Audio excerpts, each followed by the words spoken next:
আক্রমণ করবে। ইরান পরিষ্কার ভাষায় কথাটি বলে দিয়েছে। আমি বিষয়টি আরও সংক্ষেপে বলছি। ইরান বলেছে যে যুদ্ধবিরতির সময়সীমা শেষ হয়ে গেছে। আমরা পরিষ্কার করে বলছি, আমেরিকা যে প্রতিশ্রুতি দিয়েছিল এবং যে চুক্তি হয়েছিল সেই প্রতিশ্রুতিগুলো পূরণ করুক, নতবা আমরা ডিফেন্সিভ থেকে অফেন্সিভ মোডে চলে যাব এবং আমেরিকার ব্যারিকেড ভাঙার জন্য আমরা আর অপেক্ষা করব না।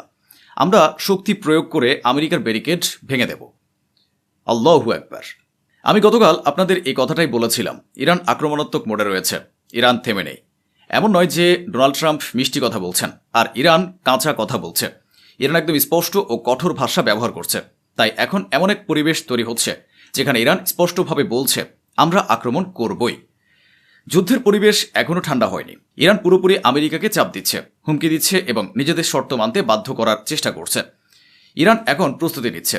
ইরানি কর্মকর্তারা জানিয়েছেন, ইরান একটি দীর্ঘ যুদ্ধের প্রস্তুতি নিচ্ছে, কারণ ইরানি বিশেষজ্ঞদের বিশ্বাস আমেরিকা ও ইসরায়েল এই মুহূর্তে যে যুদ্ধ করছে না তার পেছনে একটি বড় কারণ রয়েছে এবং সে কারণটি ইরান প্রকাশ করেনি। এর কারণটি আমি আপনাদের ইতিপূর্বে জানিয়েছি। এই মুহূর্তে তারা অস্ত্র সংগ্রহ করছে। আমেরিকা ও ইসরায়েল অস্ত্র জমা করছে। তারা আবারও প্রতারণা করতে চায়। ইরানিদের এই বিশ্বাস করাতে চায় যে এখন সব ঠিক আছে, কিন্তু হঠাৎ করে আমেরিকা ও ইসরায়েল বরাবরের মতো আবারও ইরানের উপর হামলা চালাবে। এই কারণে ইরান আগে থেকেই হামলার প্রস্তুতি নিচ্ছে।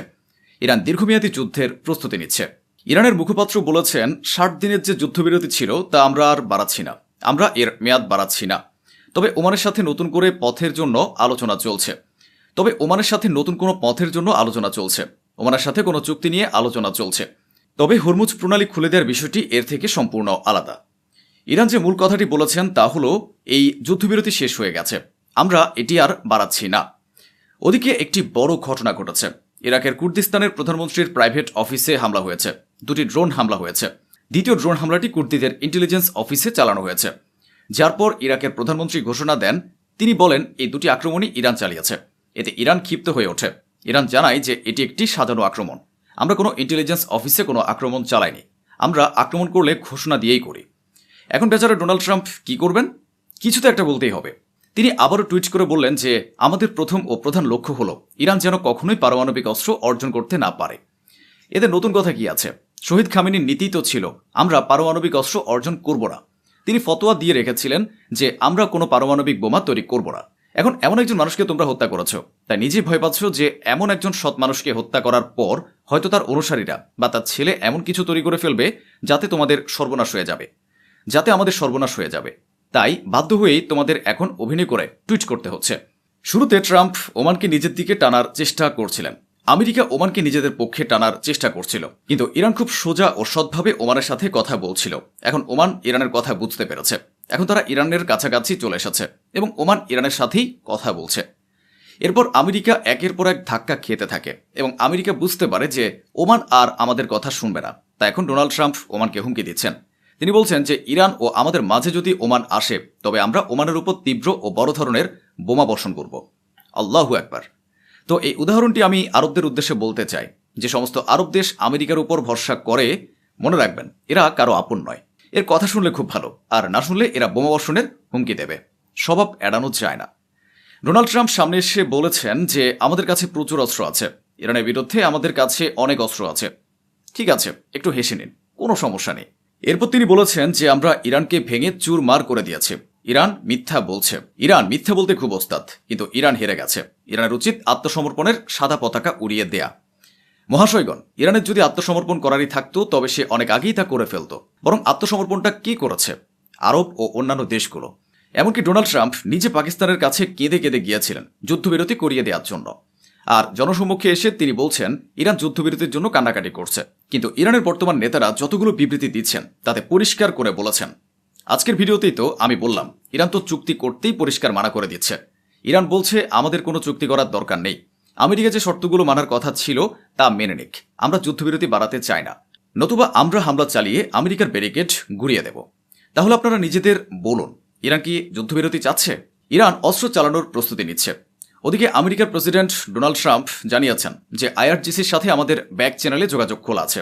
পেছনের দরজা দিয়ে অন্য কোনো উপায়ে আমরা আইআরজিসির সাথে কথা বলছি।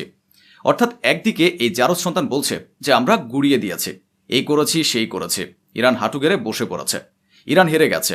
আবার অন্যদিকে সে নিজে এও স্বীকার করছে যে ব্যাক চ্যানেলের মাধ্যমে আইআরজিসির সাথে আমাদের কথা চলছে, আমাদের আলোচনা চলছে। কিন্তু ইরান বলছে আমাদের সাথে কোনো কথাই চলছে না, মধ্যস্থতাকারীদের মাধ্যমে কথা হচ্ছে, আমেরিকার সাথে কোনো সরাসরি কথাবার্তা হচ্ছে না। যে দেশ বা যে ব্যক্তি ট্রাম্পকে সমর্থন করে না, ট্রাম্প তাদের উপর খেপে যান, তাদের পেছনে লেগে থাকেন।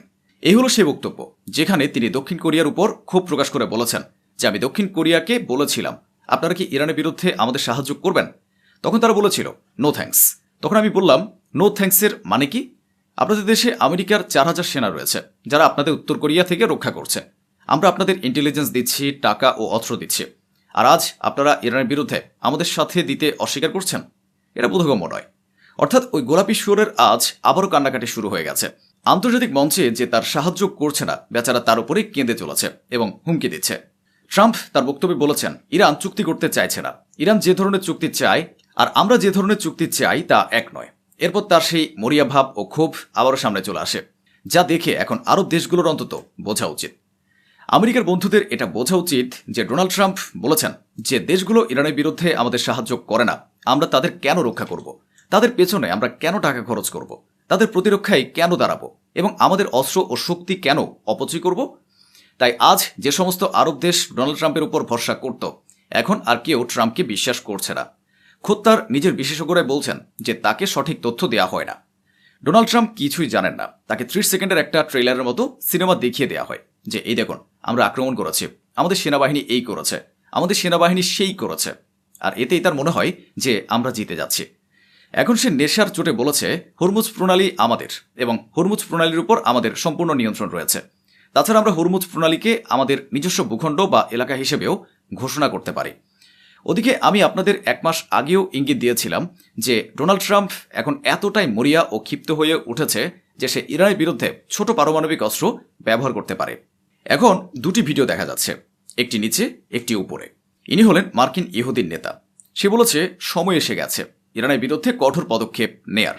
জাপানের মতো ইরানও দাদাগিরি দেখাচ্ছে এবং হার মানছে না, নিজের জেদের উপর অটল রয়েছে। তাই পারমাণবিক অস্ত্র ইরানের বিরুদ্ধে ব্যবহারের বিষয়টি আমাদের ভেবে দেখতে হবে।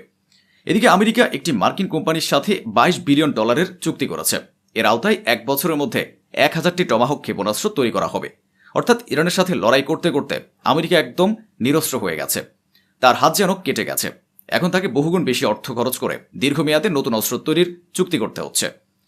মহাশয়গণ, ইরানের সাবেক পররাষ্ট্রমন্ত্রী কোনো লুকোচুরি না করে একদম প্রকাশ্যে বলেছেন এই অঞ্চলে অবস্থিত আমেরিকার যে কোনো একটি সামরিক ঘাঁটিতে যদি আমরা দখল নিতে পারি, তবে সেই ঘাঁটিটিকে ব্যবহার করেই পুরো অঞ্চল থেকে মার্কিন সেনাদের তাড়িয়ে দিতে পারি এবং বিশ্বের সবচেয়ে শক্তিশালী বলে পরিচিত সেই বাহিনীকে আমরা পুরোপুরি ধ্বংস করে দিতে পারি।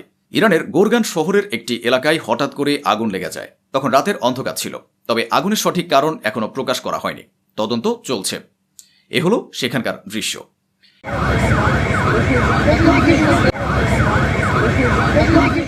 এদিকে আমেরিকার বিমানবাহী রণতরী ইউএসএস আব্রাহাম লিঙ্কনের ভেতরের সৈন্যরা চরম বিপদের মধ্যে ছিল। সারা বিশ্বে সেই দৃশ্য ছড়িয়ে পড়ে এবং চ্যাটও ফাঁস হয়ে যায়। এরপর দেখুন মধ্যপ্রাচ্যের কমান্ডার সেই আব্রাহাম লিঙ্কন রণতরীতে গিয়ে হাজির হন। ভিডিও বানানো হলো, ছবি প্রকাশ করা হলো। একে বলে নিজের ভাবমূর্তি বা ইমেজ ঠিক করার চেষ্টা। আগে থেকে ক্যামেরা সেট করে রাখা হয়েছিল। সেখানকার সৈন্যদের বোঝানো হয়েছিল যে ভাই, আমাদের এত অপমান হয়ে গেছে, তোমরা সব সত্যি ফাঁস করে দিয়েছ এবং এলাকায় আমাদের 12টা বেজে গেছে। তাই বিভিন্ন জায়গা থেকে ক্যামেরার অ্যাঙ্গেল সেট করা হলো, ফ্রেম ঠিক করা হলো, সেখানে তাদের ভাষণ দেওয়া হলো, এ সমস্ত নাটক সাজানো হলো। তবে একটি বিষয় স্পষ্ট যে ইউএসএস আব্রাহাম লিঙ্কন এখন ইরানের কাছ থেকে দূরে সরে গেছে। চীনের কাছাকাছি মোতায়েন থাকা আমেরিকার শেষ বিমানবাহী রণতরীটিও এখন ইরানের দিকে রওনা দিয়েছে। ইরান নিজের পক্ষ থেকে পরিষ্কার না করে দিয়েছে। তবে আরব মিডিয়া চ্যানেল আল আরাবিয়া দাবি করেছে আমেরিকা ও ইরানের মধ্যে যে 7 দিনের চুক্তি বা যুদ্ধবিরতি হয়েছিল এবং তা শেষ হয়ে গেছে, সে যুদ্ধবিরতি আরও বাড়াতে আমেরিকা ও ইরান রাজি হয়েছে। তবে আমরা এ পর্যন্ত যত গবেষণা করেছি এবং আমাদের সূত্রগুলো যা বলছে তাতে এই খবরটি সঠিক নয়। ইরান পরিষ্কার বলে দিচ্ছে যে আমরা কোনো যুদ্ধবিরতি করতে চাই না। আপনাদের কি মনে হয়, ইরানের কি যুদ্ধবিরতি করা উচিত নাকি উচিত নয়? আমার ব্যক্তিগত মতামত হলো ইরানের কোনো অবস্থাতেই কোনো চুক্তি বা কোনো যুদ্ধবিরতি করা উচিত নয়। এই মুহূর্তে শত্রুর পিঠ একদম লাল রয়েছে আর হাতুড়িও গরম। ইরানের উচিত এখনই কড়া আঘাত হানা। কাতারকে নিয়ে ইরান বেশ ক্ষুব্ধ হয়েছে। ইরান বলেছে যে আমাদের 3 জন পাইলট কাতারের কাছে রয়েছে, কিন্তু তারা এটি মানছে না, আবার স্বীকারও করছে না। এই 3 জন পাইলট তাদের হাতে বন্দী। আন্তর্জাতিক আইন অনুযায়ী যে দেশে তারা বন্দী সেই দেশকে এই তথ্য জানানো উচিত, কিন্তু কাতার তা জানাচ্ছে না। এমনকি তাদের কাছে আমাদের যে বন্দী রয়েছে তা কাতার স্বীকার পর্যন্ত করছে না। ফলে এখন কূটনৈতিক সংকটও শুরু হয়েছে। که توسط وزارت امور خارجه انجام میشه تحت نظر شورای عالی امنیت ملی است و روند فرایند هم کامل گزارشدهی میشه। এদিকে ইরাকের ভেতরে আমেরিকার নিজস্ব ঘাঁটিতে দেখুন আমেরিকা কি করেছে। এই দেখুন একটি বড় বেলুন টাঙিয়ে দেওয়া হয়েছে। এটি একটি গোয়েন্দা বেলুন যা আশপাশের এলাকার উপর এবং আকাশ দিয়ে আসা যে কোনো কিছুর উপর তীক্ষ্ণ নজর রাখে।